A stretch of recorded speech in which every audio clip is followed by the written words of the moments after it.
தினம்தோறும் விளக்கேற்ற நல்ல எண்ணெய், இதயம் நல்லெண்ணெய்.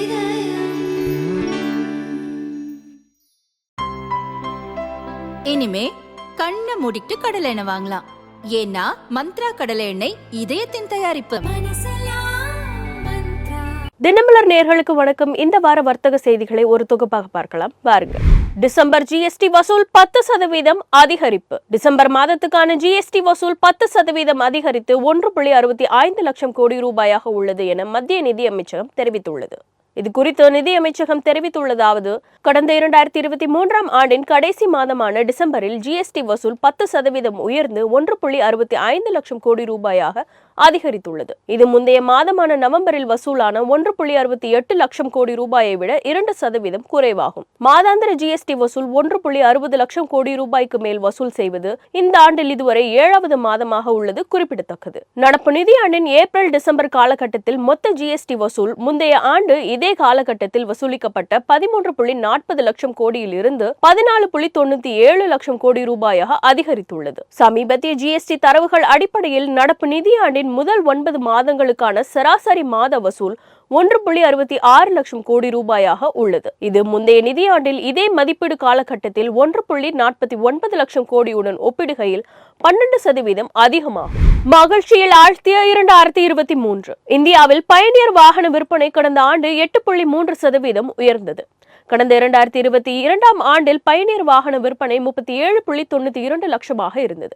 இது 2023இல் 41.08 லட்சமாக அதிகரித்து உள்ளது. ஹுண்டாய், மாருதி, டொயோட்டா உள்ளிட்ட முன்னணி வாகன தயாரிப்பாளர்கள் தங்கள் அதிகபட்ச ஆண்டு விற்பனையை 2023இல் கண்டிருந்தனர். ஹுண்டாய் நிறுவனம் கடந்த 2023இல் இதுவரை இல்லாத அளவுக்கு 6 லட்சத்துக்கும் அதிகமான வாகனங்களை உள்நாட்டில் விற்பனை செய்துள்ளது. அதேபோல் மாருதி சுசுகி நிறுவனமும் முதல் முறையாக 20 லட்சத்துக்கும் அதிகமான வாகனங்களை விற்பனை செய்துள்ளது. டொயோட்டோ நிறுவனத்தின் மொத்த வாகன விற்பனை கடந்த 2022இல் 1.60 லட்சமாக இருந்த நிலையில் இது 2023இல் 46% வளர்ச்சி கண்டு 2.33 லட்சமாக இருந்தது. மின்சார வாகனங்கள் பிரிவை பொறுத்தவரை கடந்த 2023இல் விற்பனை 48% அதிகரித்துள்ளது. இந்தியாவில் கடந்த 2022ஆம் ஆண்டில் 10.25 லட்சம் மின்சார வாகனங்கள் விற்பனையாகி இருந்த நிலையில் கடந்த ஆண்டு விற்பனை 15.26 லட்சமாக உயர்ந்தது. அசல் வாகன உற்பத்தியாளர்கள் மற்றும் ஸ்டார்ட் அப் நிறுவனங்கள் மின்சார வாகனம் சார்ந்த பிரிவுகளில் அதிக அளவில் முதலீடுகளை மேற்கொண்டு வருகின்றனர். என்எல்சி பெல் இடையே ரூபாய் 19,400 கோடியில் ஒப்பந்தம். என்எல்சி நிறுவனம் ஒடிசாவில் உள்ள தலப்பிரா மின் உற்பத்தி நிலையத்தின் 19,400 கோடி ரூபாய்க்கான ஒப்பந்தத்தை பாரத் மிகுமின் நிறுவனமான பெல் நிறுவனத்துக்கு வழங்கியுள்ளது. இத்திட்டத்திற்கான ஒப்பந்தம் இறுதி செய்யப்பட்டு 1 மாதத்தில் இந்த ஒப்பந்தம் வழங்கப்படும் என என்எல்சி தெரிவித்துள்ளது. 800 மெகாவாட் மின் உற்பத்தி திட்டங்களுக்கான நிலக்கரியை தலப்பிரா நிலக்கரி சுரங்கத்தில் இருந்து பெற்று மின் உற்பத்தி செய்யப்பட உள்ளதாக என்எல்சி தெரிவித்துள்ளது. எல்என்டி மற்றும் மிட்சுபிஷி ஹெவி இண்டஸ்ட்ரீஸ் நிறுவனங்களின் முயற்சியை முறியடித்து இந்த ஒப்பந்தத்தை பெல் நிறுவனம் கைப்பற்றியுள்ளது. நடப்பாண்டில் 10 கிராம் தங்கம் 70,000 ரூபாயை எட்டக்கூடும். நிச்சயமற்ற உலக பொருளாதார சூழல் மற்றும் பதற்றமான புவிசார் அரசியல் சூழல் காரணமாக நடப்பாண்டில் 10 கிராம் 24 கேரட் தங்கத்தின் விலை 70,000 ரூபாய் என்ற புதிய உச்சத்தை எட்ட வாய்ப்புள்ளது என அகில இந்திய நவரத்னங்கள் மற்றும் ஆபரணங்கள் உள்நாட்டு கவுன்சில் தெரிவித்துள்ளது. பொருளாதார சூழல் இது குறித்து கவுன்சில் மேலும் தெரிவித்துள்ளதாவது, பொருட்களின் விலை அதிகரிப்பு மற்றும் அதிக வட்டி விகிதங்களால் பாதிக்கப்பட்டுள்ள நிதி சந்தைகள் காரணமாக நடப்பாண்டிலும் தங்கம் பாதுகாப்பான முதலீட்டுக்கான இடமாகவும் பணவீக்கத்துக்கு எதிரான சரியான முதலீட்டாகவும் தொடரக்கூடும். மேலும் நிச்சயமற்ற உலக பொருளாதார சூழல் மற்றும் பதற்றமான புவிசார் அரசியல் சூழல் காரணமாக நடப்பாண்டில் 10 கிராம் தங்கத்தின் விலை 70,000 ரூபாயை எட்ட வாய்ப்புள்ளது. அதிக பணவீக்கம், அமெரிக்க வட்டி விகிதத்தில் மாற்றமின்மை போன்றவற்றின் காரணமாக கடந்த ஆண்டு மற்ற அனைத்து முதலீட்டு திட்டங்களையும் தாண்டி தங்கம் சிறப்பாக செயல்பட்டது. 13% லாபத்துடன் மிகவும் கவர்ச்சிகரமான முதலீட்டு வாய்ப்பாக கடந்த ஆண்டு தங்கம் அமைந்தது. புதிய உச்சம். இந்திய நுகர்வோர் மட்டுமல்லாது வெளிநாடுகளிலும் தங்கம் கவர்ச்சிகரமான முதலீடாக பார்க்கப்பட்டதால் கடந்த ஆண்டு 10 கிராம் தங்கத்தின் விலை இதுவரை இல்லாத அளவுக்கு சாதனை உச்சமாக 64,460 ரூபாயை எட்டியது. நடப்பாண்டு இன்னும் அதிக உயரத்தை எட்டும். நாட்டின் கோதுமை உற்பத்தி 1,140 லட்சம் டன்னை எட்டும்.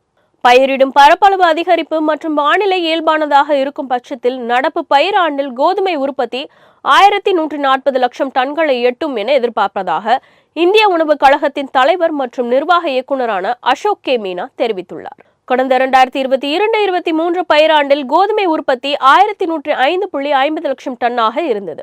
நடப்பாண்டில் தட்பவெப்பநிலை சரியாக இருந்தால் 1140 லட்சம் டன் கோதுமை உற்பத்தி இருக்கும் என எதிர்பார்க்கப்படுகிறது. கடந்த ஆண்டை விட கோதுமை பயிரிடப்படும் பரப்பளவு அதிகரித்துள்ளது.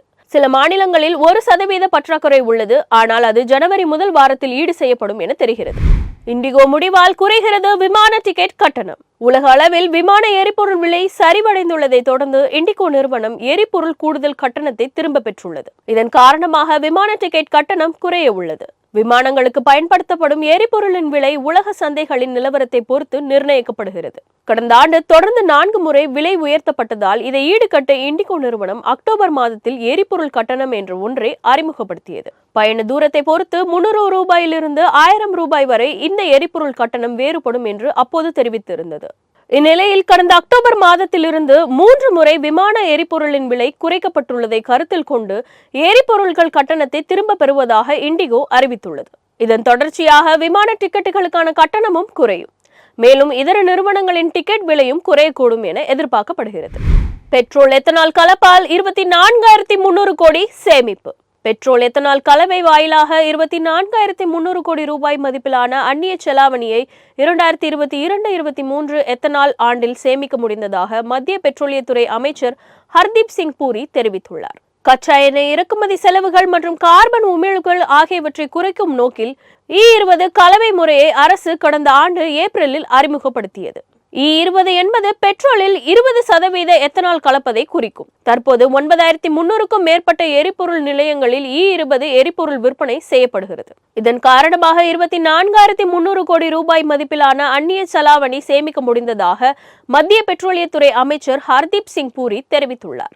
2024-25க்குள் 20% எத்தனால் கலந்த பெட்ரோலையும் 2029-30க்குள் 30%ஐயும் அடைய அரசு திட்டமிட்டுள்ளது. மின்சார கார் தொழிற்சாலை தூத்துக்குடியில் அமைகிறது. வியட்நாம் நாட்டின் வின்பாஸ் நிறுவனம் தூத்துக்குடி மாவட்டத்தில் மின்சார கார் மற்றும் மின்சார வாகனங்களுக்கான பேட்டரி தயாரிக்கும் தொழிற்சாலையை அமைக்க உள்ளது.